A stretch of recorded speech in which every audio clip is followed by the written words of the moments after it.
Здравейте, мили майки! Ние учениците от 4 А и 4 Б клас ви поздравяваме за вашия празник 8 март.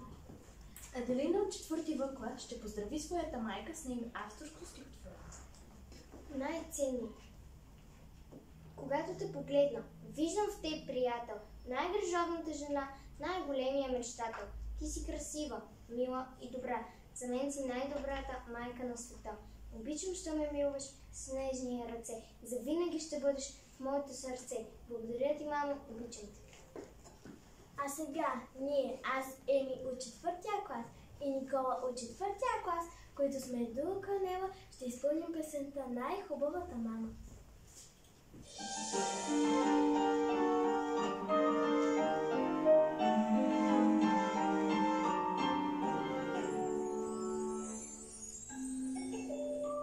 На моята майка косата е мека, чудно уха е на мама.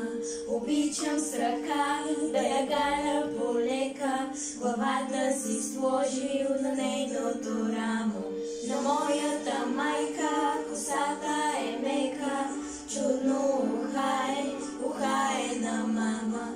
Обичам с ръка да я галя полека, главата си сложил на нейното рамо. Тя има нежни и топли ръце, които галопно ме гушкат до нея. Става мек като птиче перце и като птичка искам да пея. Тя има нежни и топли ръце, които галопно ме гушкат до нея. Става мек като птиче перце и като птичка искам да пея. Мама е най-красива от всички, най-добрата е тя на света. Вечер, когато затворя очички, песен ми пее и сладичко спя. Мама е най-красива от всички, най-добрата е тя на света. Вечер, когато затворя очички, песен ми пее и сладичко спя. Тя има нежни и топли ръце, които галопно ме гушкат до нея. Става мек като птиче перце и като птичка искам да пея. Тя има нежни и топли ръце, които галопно ме гушкат до нея. Става мек като птиче перце и като птичка искам да пея.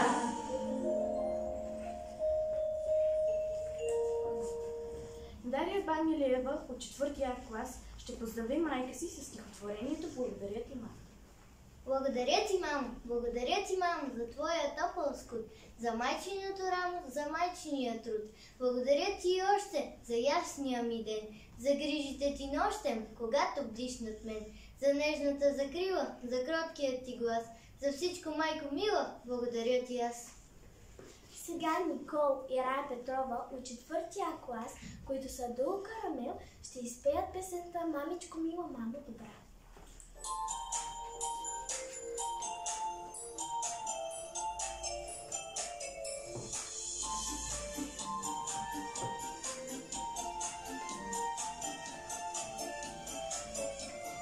Ти си ми слънце в сърдития ден, колко е хубаво, че си до мен.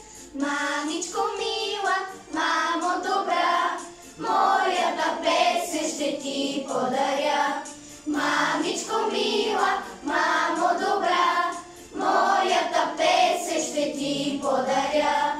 Вятър луде, буря гърми, щом си до мен няма страшно, нали? Мамичко мила, мамо добра, моята песен ще ти подаря. Мамичко мила, мамо добра, моята песен ще ти подаря.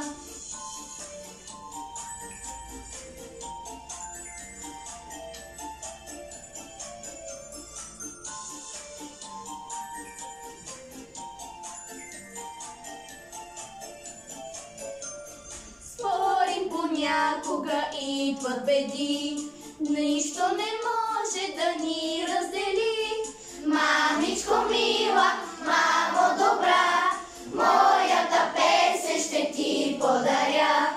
Мамичко мила, мамо добра, моята песен ще ти подаря.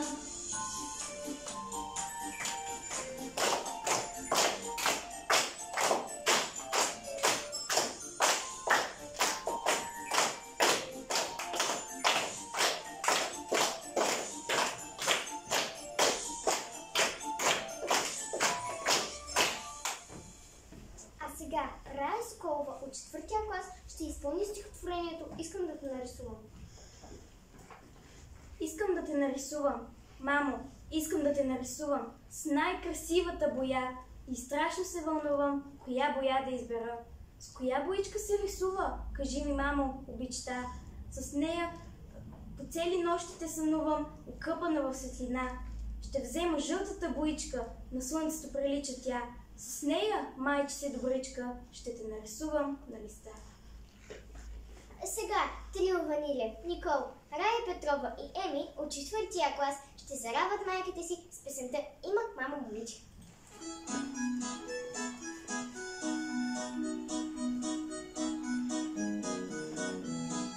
Има мама момиче малко и добро, има мама момиче като златното, хубаво и работливо всичко прави то, като пчела трудолюбиво, малко и добро. И в училище, и вкъщи всичко знае как да върши, винаги работи с усмивка на лице.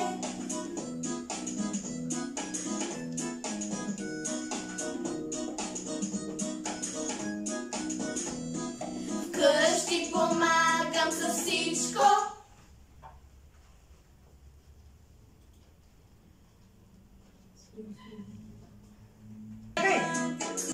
правя си закуска сама, стаята си всеки ден подреждам, в кухнята чистя и мета.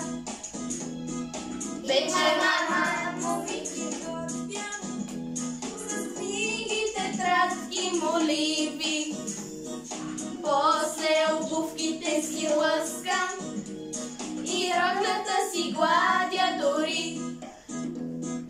Има мама момиче малко и добро, има мама момиче като златното, хубаво и работливо всичко прави то, като пчела трудолюбиво, малко и добро. И в училище, и вкъщи всичко знае как да върши, винаги работи с усмивка на лице.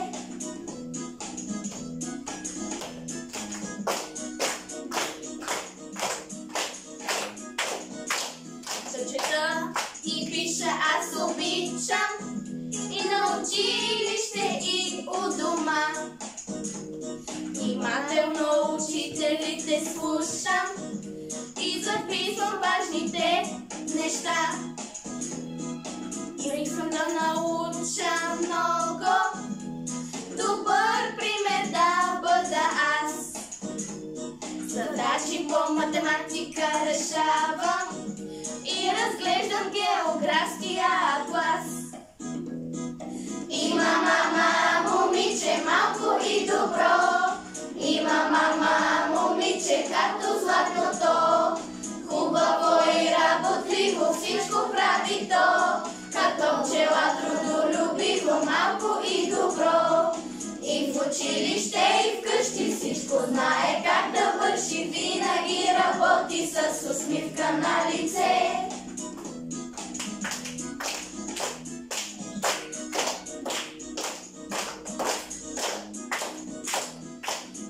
Благодаря ти, мамо, че ме направи такова добро момиче. Сега Нати от 4-я клас ще изпълни стихотворението "Мамо моя, мамо мила". Майко моя, майко мила, ненагледна и добра, колко обич, колко сила, твоето сърце събра. Ти си ми, мамо едничка, ти си ми ясна звездичка, дето не свети в небето, дето ми грее в сърцето. Ти си ми първата сричка, ти си ми първия зъб, ти си ми мамо едничка, вечна и свята любов. А сега Дария Кирилова и София от 4 А клас и Аделина от 4 Б клас, които са трио капучино, ще изпеят песента "Мама знае най-добре". Мама, мама, тя знае най-добре. Мама, мама, обича ме. Мама, мама, тя знае най-добре. Мама, мама, обича ме. За нея цвете ще откъсна, цял букет ще набера. На празник или пък без празник, усмивка ще й подаря. Мама, мама, тя знае най-добре. Мама, мама, обича ме. Мама, мама, тя знае най-добре. Мама, мама, обича ме. Каза ми в локвата не скачай, може да се нараниш, но аз нали съм си такава, пробвах и сега ме виж. Мама, мама, тя знае най-добре. Мама, мама, обича ме. Мама, мама, тя знае най-добре. Мама, мама, обича ме. Мама, мама, тя знае най-добре. Мама, мама, обича ме. Мама, мама, тя знае най-добре. Мама, мама, обича ме. Мама, мама, обича ме. Алекс от 4 В клас ще поздрави майка си с стиха "Майчица". Майчице мила моя, кажи ми теб се моля, що значи мила мамо, че теб те обичам само. Що мигна с очи си, пред мене вече ти си и почвам да сънувам как сладко те целувам. Георги Ленков от 4 А клас иска да каже нещо на майка си. Скъпа мамо, ти си най-ценният човек за мен. Обичам те безкрайно и ти благодаря за всичко, което правиш за мен и че си до мен дори в най-трудните моменти. Анджелина от 4 В клас има да каже на своята майка. Мамо, аз те обичам повече от всичко, което имам. Ти си ми най-скъпият човек и аз ти благодаря, защото ти си ми направил най-големия подарък, който всеки човек има – живот.